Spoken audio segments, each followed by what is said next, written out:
Assalamualaikum warahmatullahi wabarakatuh. Salam sejahtera untuk kita semua. Dalam video kali ini saya akan menyampaikan pernyataan diri dosen dalam Unjuk Kerja Tridharma Perguruan Tinggi, PDD UKTPT Unsur Pengajaran dalam rangka sertifikasi dosen gelombang 1 tahun 2025. Sebelumnya, mohon izin memperkenalkan diri. Nama saya Zainul Arif, Eskom Mkom, dosen tetap Sekolah Tinggi Manajemen Informatika dan Komputer YMI, STIMIK YMI Tegal, Program Studi Teknik Informatika dengan NIDN 06 15 03 9104. Selama BKD 2 tahun berturut-turut, saya mengampu mata kuliah basis data 1, basis data 2, pemrograman web 1, dan juga pemrograman web 2. Dalam PDD UKTPT Unsur Pengajaran di video kali ini, saya menggunakan mata kuliah basis data 1. Pendekatan yang saya lakukan yaitu dengan DIA, Delivery, Interaction, dan Assessment. Di awal setiap perkuliahan, saya harus menyiapkan rencana pembelajaran semester, dan dalam video kali ini saya akan menjelaskan di mata kuliah basis data 1. Yang pertama yaitu adalah CPL, capaian pembelajaran lulusan mata kuliah basis data 1.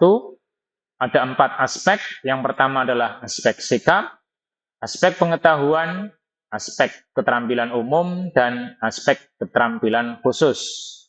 Untuk aspek sikap, yaitu menjunjung tinggi nilai kemanusiaan dalam menjalankan tugas berdasarkan agama, moral, dan etika. Aspek pengetahuan, mampu memahami dan menjelaskan konsep basis data, struktur data, dan visualisasi data secara menyeluruh. Aspek keterampilan umum, mampu mengambil keputusan secara tepat dalam konteks penyelesaian masalah di bidang keahliannya berdasarkan hasil analisis informasi dan data. Dan aspek keterampilan khusus, mampu membangun, mengelola, menggunakan, dan mengamankan database dengan alat dan teknik dalam sistem basis data yang akan menghasilkan model relasional. Selanjutnya, dalam rencana pembelajaran semester juga terdapat capaian pembelajaran mata kuliah. Dalam mata kuliah basis data 1, terdapat 4 CPMK. Yang pertama, menjunjung tinggi nilai kemanusiaan dalam menjalankan tugas berdasarkan etika dalam pengelolaan basis data di lingkungan masyarakat, CPL 1. CPMK 2, mampu memahami dan menjelaskan konsep basis data, struktur data, dan visualisasi data secara menyeluruh sesuai bidang keahliannya, CPL 2. CPMK 3, mampu mengambil keputusan secara tepat dalam konteks penyelesaian masalah di bidang keahliannya berdasarkan hasil analisis informasi dan data sesuai bidang keahliannya, CPL 3.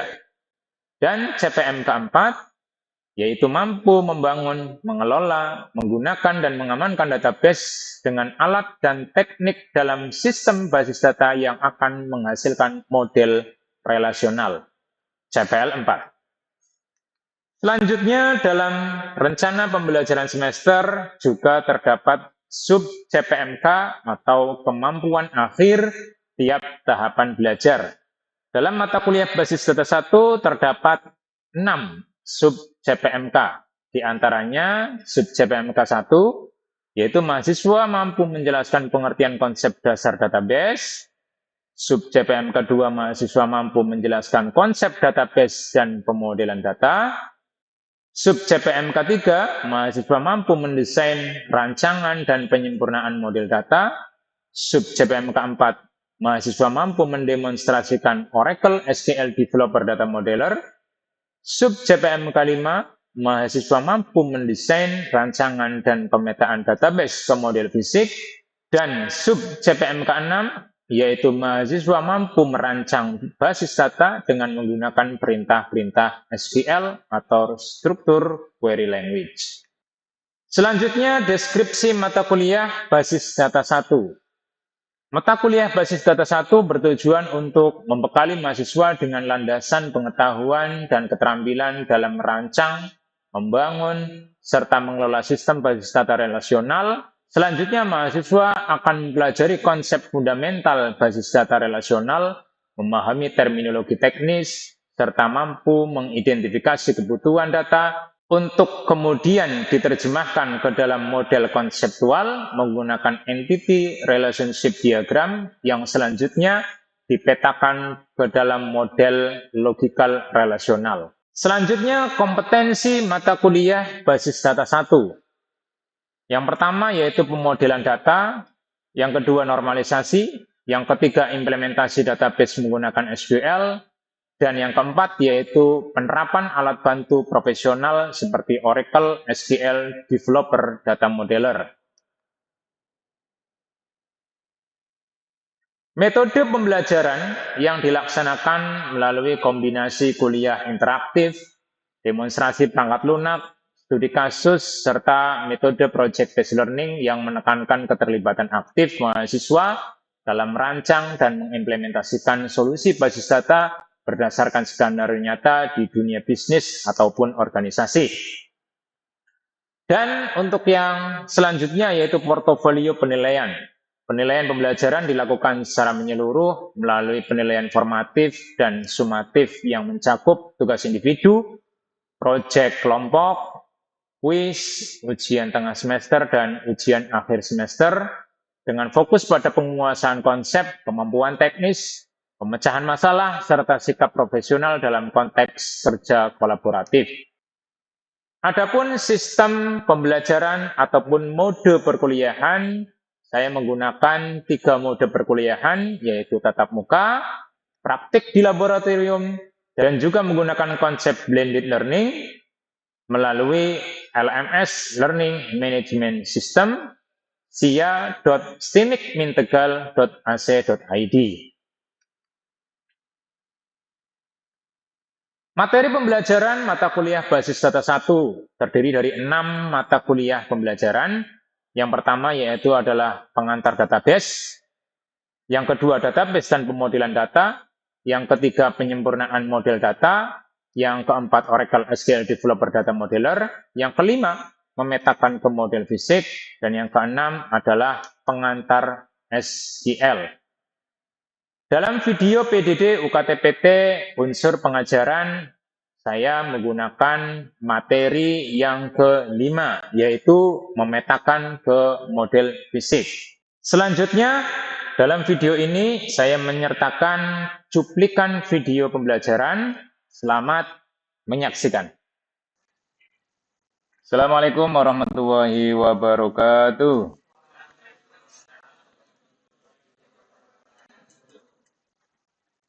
Baik teman-teman, sebelum melaksanakan aktivitas pembelajaran kita pada pagi siang hari ini, marilah kita bersama-sama berdoa dulu. Mudah-mudahan kegiatan kita pada pagi hari ini senantiasa mendapatkan keberkahan dari Allah Subhanahu wa taala. Berdoa dimulai.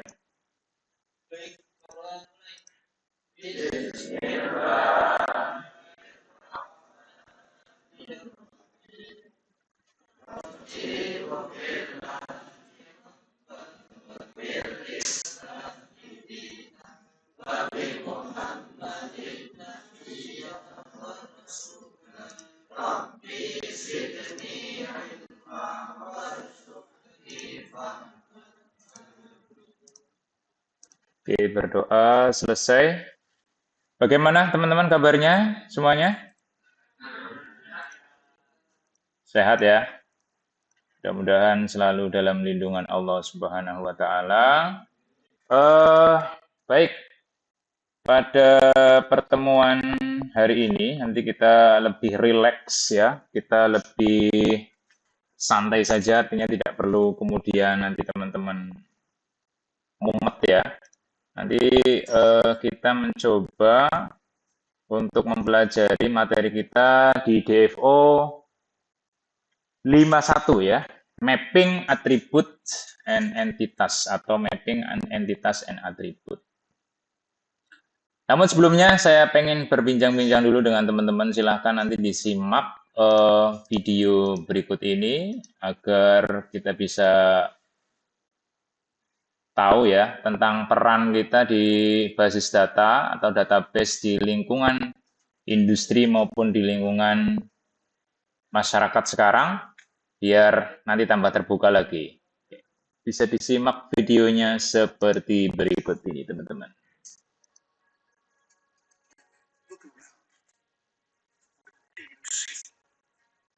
We see the Industry 4.0 era, where data helps you see into your business. A market leader.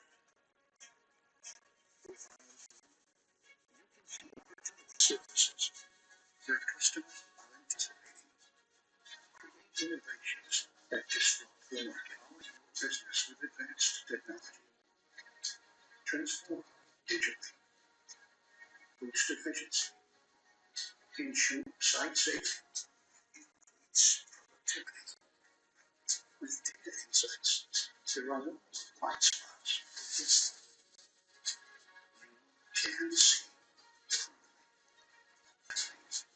Let them see how you win at Industry 4.0. Ya, oke, selanjutnya teman-teman bisa dibuka laptop atau handphonenya. Kita akan berinteraksi menggunakan Slido ya. Oke, kita lihat tampilannya seperti berikut. Jadi saya start dulu. Silakan teman-teman bisa buka pakai handphone, tinggal di scan aja barcode-nya ya. Kemudian nanti kalau yang menggunakan laptop, klik kunjung aja slido.com, kemudian nanti masukkan kodenya. Sudah teman-teman? Oke, saya akan buka ya. Ini waiting for voting. Ada pertanyaan di situ teman-teman? Pertanyaannya apa berarti? Ya, setelah menonton video, sebutkan entitas apa yang Anda perhatikan dalam skenario video tersebut. Yang dimasukkan jangan kodenya ya. Ini ada yang masukin kode. Tahuan ya. Yang dimasukkan apa berarti? Jawabannya. Ya, jawabannya apa berarti? Entitas apa? Ya, silakan. Nanti kita lihat hasil reviewnya. Oke, kita lihat nanti di review teman-teman apa ya kira-kira entitas yang terdapat di dalam video yang barusan kita tonton bersama-sama. Silakan teman-teman menjawab, nanti saya mapping ya hasilnya seperti apa. Oke. Ada apa di situ? Industri nih yang paling gede itu yang paling gede berarti yang banyak sekali memberikan vote-nya. Baru 23 vote, 24. Jumlah kelas TI ini ada 32. Menarik sekali ya, ini sudah ada industri, kemudian sudah ada apa namanya karyawan perusahaan teknologi ya, pelanggan ya ini. Oke, kita lihat, kita coba main spin dulu ya, terkait dengan, apa namanya, keberuntungan siapa yang berpihak pada pagi siang hari ini, ya. Masih di seputar video tadi, masih di seputar tanggapan tentang video terkait dengan entitas yang ada.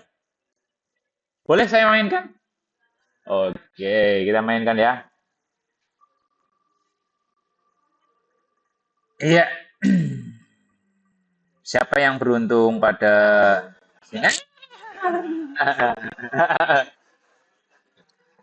Mbak Intan mana Mbak Intan? Oh iya. Mas Zakib, bisa ditolong audionya biar ke Mbak Intan. Silakan Mbak Intan berikan responnya terkait dengan entitas apa yang tadi sudah dituliskan melalui Slido. Mbak Intan tadi jawab apa terkait dengan entitas yang ada di video? Saya menjawab industri tentang Industri. Alasannya apa menjawab industri tadi, Mbak? Oh iya, ya oke masuk akal. Berarti ada beberapa industri tadi ya, sehingga masuk ke entitas itu. Iya. Tepuk tangan dulu dong, Mbak Intan. Saya nggak nyangka Mbak Intan hari ini beruntung ya, maksudnya eh, nggak tahu mimpi apa semalam ya Mbak ya. Kita uji lagi, artinya saya pengen ada yang lain yang memberikan respon terkait video tadi, terus sudah nulis apa. Ini harus bertanggung jawab loh. Oke, kita coba putar lagi ya. Iya, iya, iya. Iya, iya, iya, iya, iya. Mana, Yes? Oh, di depan ya, luar biasa nih, Masnya. Ya, bisa dibantu ini Mbak Intan, baik sekali lah. Membantu. Oke, silakan Mas Yesa untuk memberi tanggapan tadi. Apa yang sudah ditulis dan alasannya apa menulis itu di interaction tadi? Silakan, Mas. Kenapa saya Menjawab perusahaan? Mhm. Itu intinya di perusahaan itu mengambil digitalisasi semua Oke, berarti tadi menjawabnya apa? perusahaan, Pak. Perusahaan. Selanjutnya, biar lebih mendalami terkait dengan materi tadi, kita sudah masuk ke DO 51. Silakan, teman-teman bisa dibuka materinya agar kita bisa belajar lebih detail ya terkait dengan entitas itu sendiri, karena nanti entitasnya akan kita rubah menjadi apa tadi namanya? Tabel. Oke. Nah, kita masuk ke bagian yang pertama. Oke, kita lanjut di memetakan apa namanya? Entitas dan atribut. Kita lihat tujuan pembelajaran kita sampai di mana. Tentu saja teman-teman kemarin sudah menyelesaikan di bagian desain entitas yang menggunakan logical model. Ya, tugasnya kemarin sudah selesai ya. Nanti tetap harus disubmit ya. Dan untuk bahan tambahan penilaian. Dari proyek yang sudah teman-teman kerjakan kemarin, itu sudah berupa model logik dan sudah mencoba untuk dikonvert ke model relasional. Kan tinggal klik tanda panah loro ya. Jadi ya. Nanti kita simulasi ya. Silakan. Oke. Nanti di pemetaan ini kita lebih mengarah kepada membuat glosarium. Jadi ini sudah ada nih. Glosarium. Glosarium itu nanti saya istilahkan sebagai template, teman-teman ya. Template agar pada saat teman-teman menamai sebuah atribut ya, itu bisa aja bisa apa? Ada default penamaan yang sering digunakan. Ya, mungkin kemarin kita menamai atribut, tadi contohnya adalah nama perusahaan, nama spasi perusahaan, ya kan? Kemudian tadi ada nomor, misalkan di entitas pelanggan ada atribut nomor pelanggan, misalkan nomor spasi pelanggan. Nah, untuk di model relasional yang nanti kita akan petakan ke entitas dan atributnya tidak berlaku seperti itu. Karena di dalam model relasional baik itu entitas maupun atribut tidak boleh mengandung karakter khusus atau karakter spasi dalam hal ini. Kemarin sudah mencoba ya. Ketika dipindah ke model relasional, apakah ada spasinya di situ? Tidak ada. Ya, secara otomatis spasinya akan diganti dengan underscore. Oke, nanti membuat glosariumnya dengan apa? Kita lihat di poin yang kedua, menggunakan Oracle SQL Developer Data Modeler yang nanti kita gunakan untuk membuat glosarium. Toolsnya sudah ada semua dan tahapan-tahapannya sudah ada di dalam materi seperti materi sebelumnya. Sampai pertama klik A, klik B, klik C, semuanya ada. Tinggal mengikuti yang sudah ada di dalam materi. Nanti teman-teman di sini istilahnya akan kita rubah. Pemetaan ini yaitu entitas dengan kita rubah menjadi tabel. Ya, entitas berubah menjadi tabel, atribut berubah menjadi kolom. Selanjutnya kebutuhannya untuk membuat model fisik. Nah, selain tadi kita istilahnya yang entitas berubah menjadi tabel, kemudian atribut berubah menjadi apa tadi? Kolom. ada yang disebut dengan model fisik. Kalau kemarin kita namanya model logik ya atau logis. Kalau model relasional yang ada di SQL Developer Data Modeler, kan tabnya ada dua ya.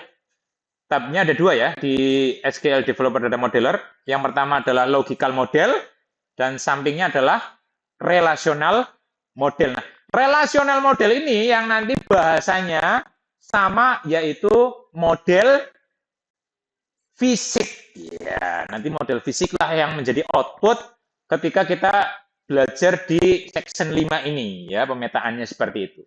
Walaupun kemarin di Devo 4.2 itu juga teman-teman sudah bagaimana caranya mengkonvertnya sudah.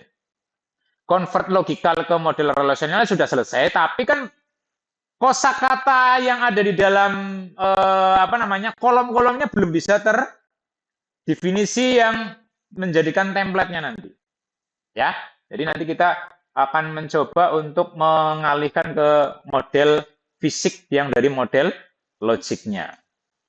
Kita lihat prosesnya seperti apa. Kemarin di 4.2 ya, di DFO 4.2 terkait dengan convert ya, merubah prosesnya seperti ini. Tadi adalah model logis yang warna biru. Kemudian kita rubah, kita saring seperti ini ke model fisik atau model relasional. Teman-teman tahu bedanya pasti di sini nanti ya. Selain nanti diterjemahkan lebih singkat, tidak ada spasi di antara kita ya. Maksudnya di antara atribut-atribut itu nggak ada. Ini adalah prosesnya teman-teman. Kemudian konversi penamaan. Nah, konversi penamaan ini yang nanti teorinya di sini. Jadi yang awal saya singgung bahwa ketika menuliskan atribut, itu kan biasanya ada spasinya ya. Nama spasi pelanggan, nomor spasi pelanggan. Nah, itu akan dirubah dengan garis bawah. Garis bawah itu yang disebut dengan underscore. Oke, nah batasan penamaannya seperti apa nih teman-teman? Batasan penamaan di Oracle SQL Developer Data Modeler. Harus dimulai dengan huruf, dapat berisi hingga 30 karakter alfanumerik, tidak boleh berisi spasi. Ya. Intinya begitu. Ya. Nama tabel harus unik dalam skema, nama kolom harus unik dalam tabel. Ini hierarki yang awal pertama kali saya sampaikan.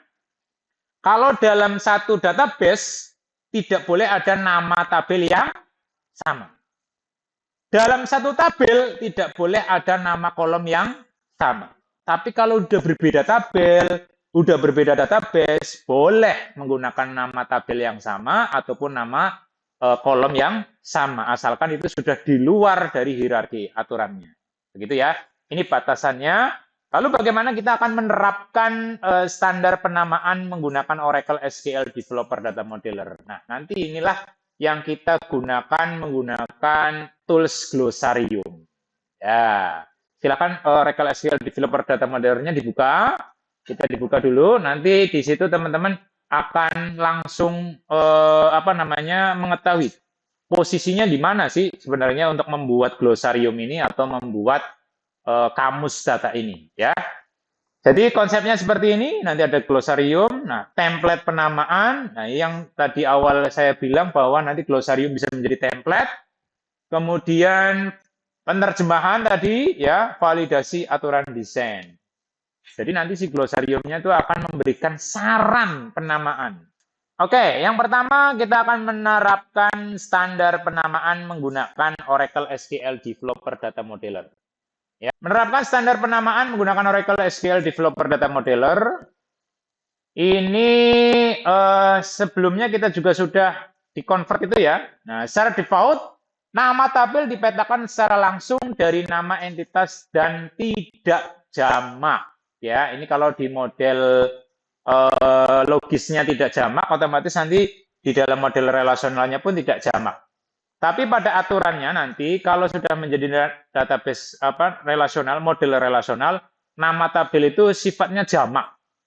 Contohnya misalkan pelanggan itu bahasa Inggrisnya apa?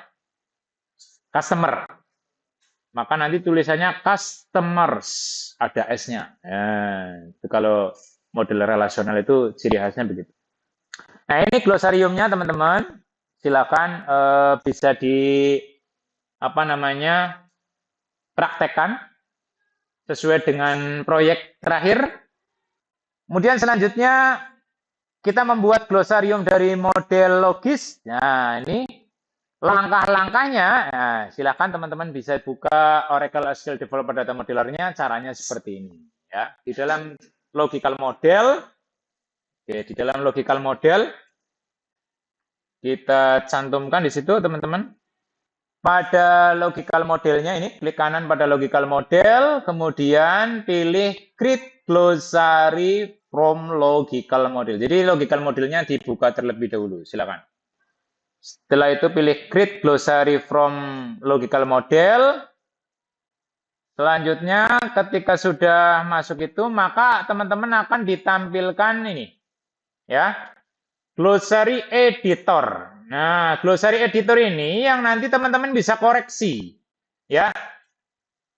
Tidak melulu harus sesuai dengan apa yang disarankan oleh glossariumnya. Tapi teman-teman bisa ngedit, ya. Selanjutnya, nah, menambahkan glossarium sebagai standar penamaan, teman-teman.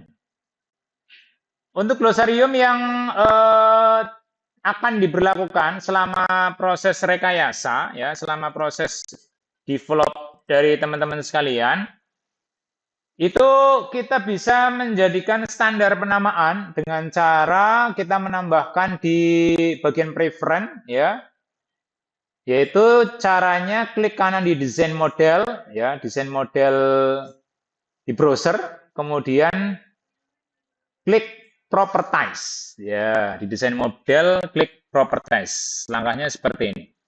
Yang pertama adalah klik kanan, ya, klik kanan pada desain model di browser, kemudian klik properties.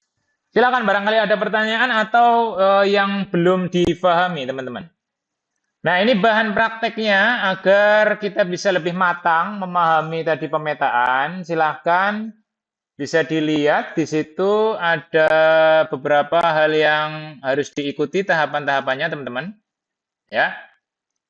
Yang pertama, ya, kita di pemetaan entitas dan atribut ini prakteknya, ya, ini nanti silakan sesuai dengan kelompok kemarin, ya, yang sudah dibagi. Di bagian terakhir rangkumannya adalah dalam praktek ini, ya, latihan ini, teman-teman juga sudah mengetahui bagaimana menyimpan tadi glosarium, memetakan entitas ke dalam tabel, memetakan atribut ke dalam kolom. Nah, selanjutnya nanti kita akan mengerjakan kuis. Oke, berarti materi ini teman-teman sudah lulus dan selesai. Mudah-mudahan yang sudah saya sampaikan dan teman-teman sudah kontribusi untuk menjawab interaksi kita bisa diterapkan nanti ke depannya, ya. Jika masih ada pertanyaan, nanti bisa melalui grup, ya, melalui grup kita sharing-sharing lagi. Dan untuk submission hari ini sebagai presensi diupload maksimal jam 4 sore. Jangan terlewatkan karena LMS kita tidak ada kompromi untuk itu. Mohon maaf atas segala kekurangan, teman-teman. Mudah-mudahan nanti ke depannya kita bisa lebih maksimal lagi, lebih kompak lagi kelompoknya. Dan sampai ketemu lagi di lain kesempatan. Mohon maaf atas segala kekurangan. Saya tutup. Assalamualaikum warahmatullahi wabarakatuh. Demikian video pernyataan diri dosen dalam unjuk kerja Tridharma Perguruan Tinggi, PDD, UKTPT, unsur pengajaran. Mudah-mudahan video ini dapat menjadi salah satu pertimbangan penilaian dalam sertifikasi dosen gelombang 1 tahun 2025. Sekali lagi terima kasih dan mohon maaf atas segala kekeliruan. Wassalamualaikum warahmatullahi wabarakatuh. Salam sehat.